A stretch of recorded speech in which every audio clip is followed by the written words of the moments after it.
Meron ako ikukwento na movie. Tungkol sa pag-ibig na ang pamagat ay You Are the Apple of My Eye, inilabas sa taong 2011. Si Koteng ay isang high school student pa lang sa Taiwan noong 1994. Mayroon siyang apat na malalapit na kaibigan sa paaralan, ang manyakis na si Bochun, Eho, isang batang lalaki na mas mature kaysa sa karamihan ng kanyang mga kaklase, Lao Sao, isang bastos na batang lalaki na mahilig sa basketball, at si Liao, ang komedyante na mahilig magpakita ng mga magic trick. Magkaiba sila ng karakter, pero may isang bagay silang pagkakapareho. Nagustuhan nilang lahat ang pinakamatalinong babae sa klase, si Shen Qiayi. Interestingly, ang hindi lang interesado sa kanya ay si Koteng, na sa tingin niya ay nagpapanggap lang siyang matalino. Ang apat na malalapit na kaibigan ni Koteng ay may iba't ibang paraan ng paglapit kay Qiayi. Madalas ipakita ni Liao ang kanyang kakaibang magic trick. Pinili ni Lao Sao na ipakita ang kanyang husay sa basketball. Gusto ni Bochun na dumiretso sa kanyang bahay at tumugtog ng plauta sa harap ng kanyang silid. Si Eho lang ang laging nagtatangkang lumapit sa kanya sa normal na paraan. Pero syempre, bigo ang lahat ng effort nila para mapalapit sila sa kanya. Sa klase, si Koteng at ang kanyang mga kaibigan, maliban kay Eho, ay laging naglalaro at hindi nakikinig sa kanilang guro. Hanggang isang araw, gumawa sila ng karumal-dumal na bagay at ginawa pa ito sa klase habang ipinapaliwanag ng guro ang aralin. Dahil doon, pinarusahan si Koteng sa kanyang hindi makatwirang gawa. Hindi lang iyon, diretsyong pinakiusapan pa ng principal kay Qiayi na bantayan siya sa klase para hindi na maulit ang kanyang mga kilos. At para mas madali niya itong magawa, inayos muli ng principal ang mga upuan sa silid-aralan, inilagay si Koteng sa harapan niya. Simula noon, naiinis na si Qiayi kay Koteng dahil sa pagbibigay sa kanya ng assignment na hindi sa kanya, at ipinapakita niya ito sa pamamagitan ng pag-abala sa kanya sa tuwing naglalaro ito sa klase. Pagkatapos, kapag kinukutya niya ang pagguhit ng kanyang matalik na kaibigan, si Ho Qiawei, lumapit ito upang pagsabihan siya na huwag nang abalahin pa si Qiawei. Ngunit ang saloobin ni Qiayi kay Koteng ay nagbago isang araw nang ang isang masungit na guro sa Ingles ay humiling sa mga estudyante na ilabas ang kanilang mga aklat-aralin. At kung sino ang nakalimot dalhin ang kanilang libro, pinatayo ang mga ito ng guro para bigyan ng parusa. Sa kasamaang palad, hindi dinala ni Qiayi ang kanyang libro, gusto man niya o hindi, kailangan niyang tanggapin ang parusa. Ngunit nang siya ay tatayo na, hindi inaasahang ibinigay ni Koteng sa kanya ang libro at pagkatapos ay tumayo upang tanggapin ang parusa. Hindi umimik si Qiayi nang sabihin ng guro kay Koteng na mag-asal palaka sa bulwagan habang nagbubuhat ng upuan. Masyado siyang nalilito at nabigla sa ginawa nitong pagsasakripisyo para sa kanya. Ngunit tila, ang kabutihang loob ni Koteng ay nagawang maantig si Qiayi. At pinasalamatan niya ito pagkatapos ng paaralan sa pamamagitan ng pagbibigay sa kanya ng mga problema sa matematika na gagawin sa bahay. Alam niyang hindi maganda ang kanyang mga grado, kaya nilalayon niyang tulungan itong mapabuti ang kanyang mga marka. Sa kabutihang palad, sa wakas ay nais ni Koteng na dalhin ang takdang aralin sa bahay, kahit na sa una ay tumanggi siya. At ang mabuti pa, handa siyang subukan ang lahat ng takdang aralin, bagamat nang suriin ito ni Qiayi kinabukasan, marami siyang maling sagot. Kaya naman, ipinaliwanag niya ang tamang paraan ng pagsagot sa takdang aralin at hinihiling sa kanya na mag-aral muli sa bahay, na nagpapadama sa kanya ng hamon na gawin ito ng tama. Nahirapan pa si Koteng sa pag-aaral.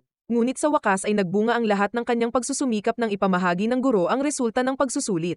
Ang kanyang mga marka ay hindi perpekto, ngunit ang mga ito ay medyo maganda, mas mataas kaysa sa nakasanayan niya.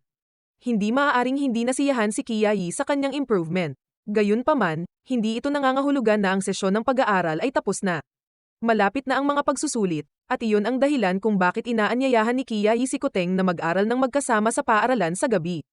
Bagamat nag-aatubili, hindi niya matiis na tanggihan ang alok nito dahil duwag pala ito. Bukod dito, kumalat ang balita na may mga bampira na gumagala kamakailan, kaya pakiramdam niya ay kailangan niya itong samahan. Gayunpaman, habang magkasama silang nag-aaral, biglang sinabi ni Koteng na marahil ay hiniling siya ni Qiayi na mag-aral ng magkasama dahil gusto siya nito. Ibinasura niya ang kalokohan nitong mga iniisip, sinabing hinding-hindi niya magugustuhan ang isang hangal na lalaki. Na-offend, hinamon siya ni Koteng na tumaya kung sino ang makakakuha ng mas mataas na marka sa pagsusulit. Kung manalo siya, dapat ilagay ni Qiayi ang kanyang buhok sa isang nakapusod sa loob ng isang buwan. Ngunit kung siya ang nanalo sa taya, gagawin ni Koteng ang anumang gusto niya. Nang walang pag-aalinlangan, tinanggap niya ang hamon dahil sigurado siyang hindi niya ito matatalo. At kaya, nagsimulang mag-aral ng mas mabuti si Koteng para makakuha ng mas magandang marka, kasabay na gumugol pa rin sila ng maraming oras sa pag-aaral ng magkasama. At dahil madalas silang magkasama, lumalago ang kanilang relasyon nang hindi nila namamalayan. Kasunod, Ang mga mag-aaral ay kumuha ng pagsusulit, at ang kanilang mga marka sa pagsusulit ay inanunsyo pagkaraan ng ilang araw. Gaya ng maaaring asahan, ang mga marka ng pagsusulit ni Qiayi ay mas mataas kaysa kay Koteng. Kaya, bilang nanalo sa taya, may karapatan siyang sabihin sa kanya na gawin ang anumang gusto niya. At gusto niyang ipakalbo ang ulo ni Koteng. Tinupad ni Koteng ang gusto niya nung sila ni Qiayi ay magkasamang nag-aaral sa paaralan. Palihim siyang lumabas ng klase, nagbibisikleta sa barbershop sa buhos ng ulan, at nagpaahit ng ulo. Nagulat si Qiayi sa bagong hitsura nito pagbalik sa paaralan, nahihirapang paniwalaan na ahit talaga ang ulo ni Koteng. Kaya, bilang kapalit, nagpa siya si Qiayi na sorpresahin din si Koteng kinabukasan. Pumasok siya sa paaralan na nakapusod ang buhok, na nagbibiruan ang grupo ni Tekeng at makita nila dumaan sa kanilang harap si Qiayi. Ngunit sa kanilang lahat, si Koteng ang pinaka-nagulat. Si Qiayi ang nanalo sa kanilang taya, at hindi niya kailangang sumunod sa kanyang kahilingan na atali ang kanyang buhok. Pero ginagawa pa rin niya. Matapos makita ang nakapusod na buhok ni Qiayi, naging interesado ang pag-aaral para kay Koteng. Ngunit isang araw, nagkaproblema si Koteng at ang kanyang mga kaibigan sa paaralan matapos may nagnakaw ng pera sa klase. Lohikal na pinaghihinalaan ng security guard ng paaralan na ang magnanakaw ay isa sa mga estudyante sa klase, at hinihiling niya sa lahat ng mga estudyante na isulat ang pangalan ng taong pinaghihinalaan nila sa papel. Ngunit ang 5 magkaibigan at si Qiayi ay tumanggi na sumunod sa kanyang mga utos dahil sa tingin nila ay hindi etikal na akusahan ang kanilang kaibigan bilang isang magnanakaw. Pagkatapos ay tumayo sila upang ipahayag ang kanilang mga pagtutol, at isang iglap, ang lahat ng mga estudyante sa klase ay sinundan ng sabay-sabay na paghagis ng kanilang mga bag sa security guard. Dahil dito, pinarusahan ang 5 magkakaibigan at si Qiayi, na nakitang mga pasaway, dahil sa pagtayo sa labas ng silid-aralan. Ito ang unang pagkakataon na pinarusahan siya sa paaralan, at sa sobrang galit niya ay umiiyak siya. Ngunit sa kabutihang palad, mabilis na nag-react si Koteng at ang iba sa pamamagitan ng pag-aliw sa kanya, na muling napangiti. Mabilis na lumipas ang oras, at sa wakas, dumating na ang araw ng graduation. Siyempre, masayang ipinagdiwang ni Koteng, Qiayi, at lahat ng kanilang mga kaibigan ang graduation, at pumunta pa sila sa beach ng magkasama para gumawa ng huling alaala bago sila maghiwalay. Dahil sa pagtatapos ng high school, nagsimula silang maging abala sa pagkuha ng entrance exam sa kolehiyo. Ngunit sa kasamaang palad, si Qiayi ay hindi nakapasok sa unibersidad na kanyang pinili dahil sa hindi magandang resulta ng pagsusulit. Habang umiiyak, tinawag niya si Koteng, na agad namang nakaramdam ng pag-aalala nang marinig ang kanyang paghikbi. Kaya, hindi nag-aksaya ng oras, sumakay siya sa kanyang bisikleta at pinuntahan si Qiayi na umaasang mapatahimik siya sa pamamagitan ng pagiging nasa tabi niya. Ipinagtapat pa ni Koteng ang kanyang nararamdaman sa kanya sa sandaling ito. Bagamat naiinis at nabigo pa rin, hindi sumagot si Qiayi. Nagpatuloy siya sa pag-iyak sa buong gabi. Sa huli, kinailangan nilang maghiwalay pagkatapos magkolehiyo si Koteng sa ibang lungsod, kung saan siya titira sa dormitoryo ng unibersidad. Sinamahan siya ni Qiayi sa istasyon, at itinalaga niya ang sandaling ito upang ipakita sa kanya ang isang damit na siya mismo ang nagpinta. Hindi lang iyon, nakiusap din siya na huwag siyang magpalapit ng ibang mga lalaki habang siya ay nasa kolehiyo. Pero isang ngiti lang ang tinugon niya sa hiling nito, at kaya, nagsimula silang mamuhay ng bagong buhay bilang mga estudyante sa unibersidad. Maswerte si Koteng na may mga kasama sa silid na kapareho niya ng mga interes at libangan, kaya madalas silang naglalaan ng maraming libreng oras na magkasama. Gayunpaman, palagi siyang naglalaan ng oras upang tawagan si Qiayi, at ang kanilang pag-uusap ay puno ng pagpapalitan ng mga kwento tungkol sa kanilang buhay sa unibersidad. Halos araw-araw silang tumatawag sa malayuan hanggang dumating ang taglamig. Sa bakasyong ito, unang beses silang nag-date, kung saan sobrang saya nila na parang sila ang perpektong magkasintahan.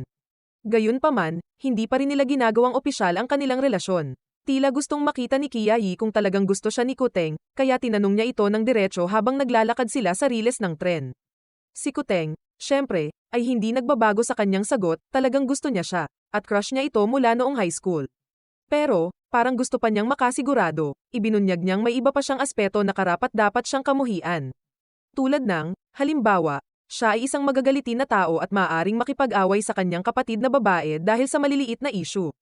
Iyon ang dahilan kung bakit naramdaman niyang na-overestimated siya ni Koteng, at hindi pa rin niya lubos na maintindihan kung bakit siya nagustuhan nito. Kaya, gusto niyang pag-isipan niyang mabuti, gusto ba niya talaga siya? At sa huli, napagpasyahan niya na hindi siya direktang tinanggihan ni Qiayi. Pagkatapos, habang naghahanda ng parol, muling ipinahayag ni Koteng ang kanyang pagmamahal kay Qiayi. Ngunit nang sasagutin na niya ang kanyang nararamdaman, nagpasya siyang huwag marinig ang sagot nito dahil natatakot siyang ma-reject. Sa halip ay pinalakas niya ang kanyang determinasyon na patuloy na mahalin ito hanggang sa matiyak niyang tatanggapin siya nito. Kasabay nito, binitiyan nila ang parol na may nakasulat na hiling. Pagkatapos ng bakasyon, at nagsimulang muli ang mga lektura, sa wakas ay napagtanto ni Koteng ang isang paraan upang makuha ang puso ni Kiai. Kailangan niyang ipakita ang kanyang lakas sa kanya.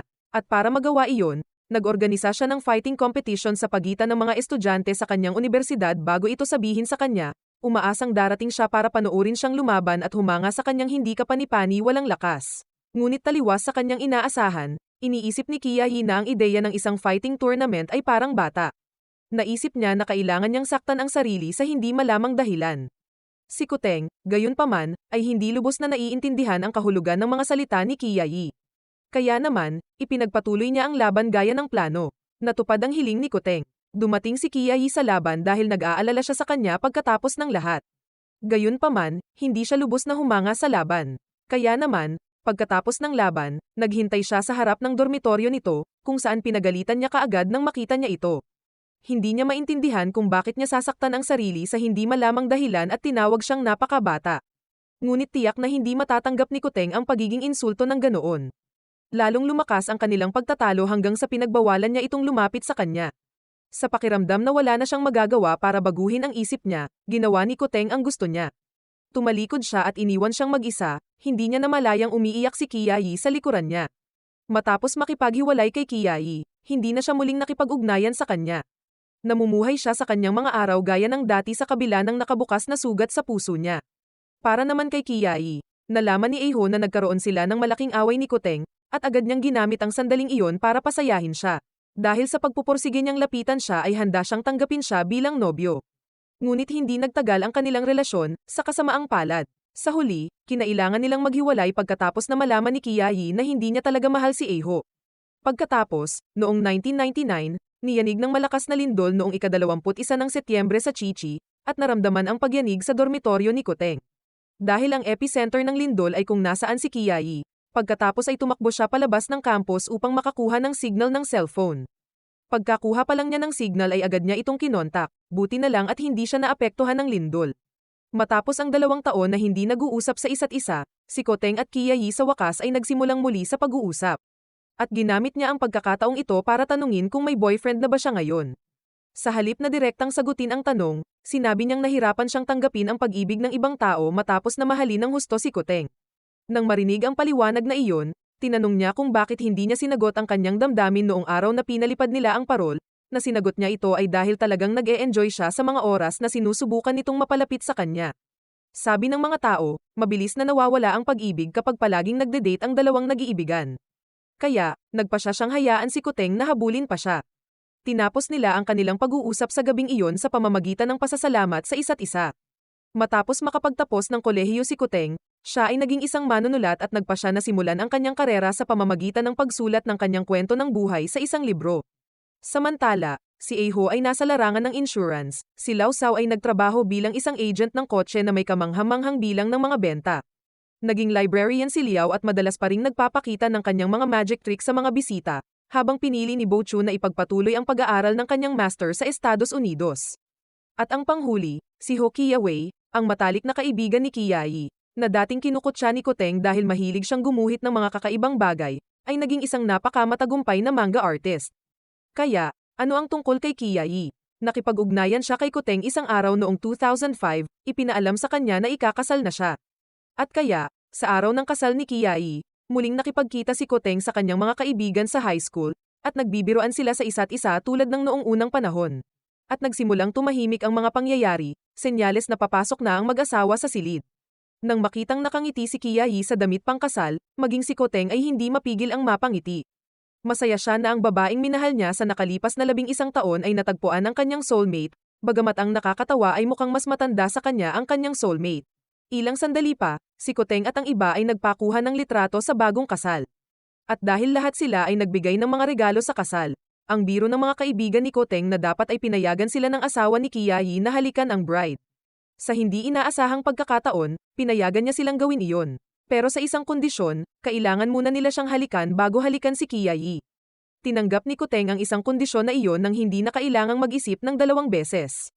At kaya, Sinunggaban ni Koteng ang asawa ni Kiyayi at itinulak siya sa mesa, hinalikan siya ng mapusok na parang hinahalikan niya si Kiyayi. Pagkatapos, habang ang lahat ay hindi pa rin makawala sa kanilang pagkagulat, inilayo ni Koteng ang kanyang atensyon sa asawa at hinalikan si Kiyayi. Sa kanilang halikan, naalala niya kung paano niya ito minahal at nauwi sa pag-iyak pagkatapos makipagtalo sa kanya. Pinagsisihan niya ang ugali niya noong mga oras na iyon. Kung humingi lang sana ito ng tawad dito dahil sa pagiging childish niya, baka iba na ang mga pangyayari. Walang alinlangan, gusto rin ni Kiyayi si Koteng. Sa katunayan, noong pinalipad nila ang parol sa kanilang unang date, hindi niya talaga isinusulat ang kanyang hiling sa parol. Sa halip, isinulat niya ang kanyang sagot sa pagtatapat ng kanyang pag-ibig. Dito, isinulat niya, "Oo, gusto kong maging girlfriend mo." Nagtatapos ang pelikula sa pamamagitan ng pagpapakita ng isang sulat ni Koteng kay Kiyayi. Na ang nilalaman ng liham ay, "Naway lumigaya ka, o aking sinta." Shoutout nga pala sa mga nagbibigay buhay at palaging nakatambay sa channel ko. Dahil sa inyo naabot ko ang goal ko.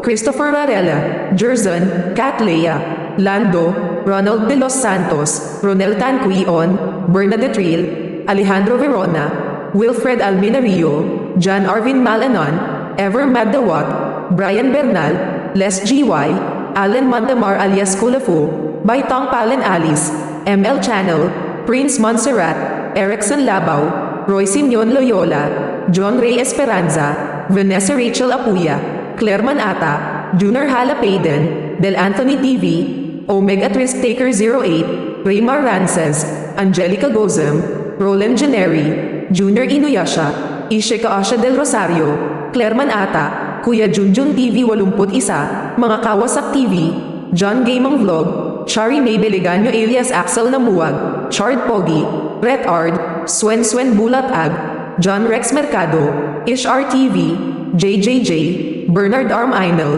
Miracle sa Kasuya Binguramo, PS, hirap naman ang pangalan mo.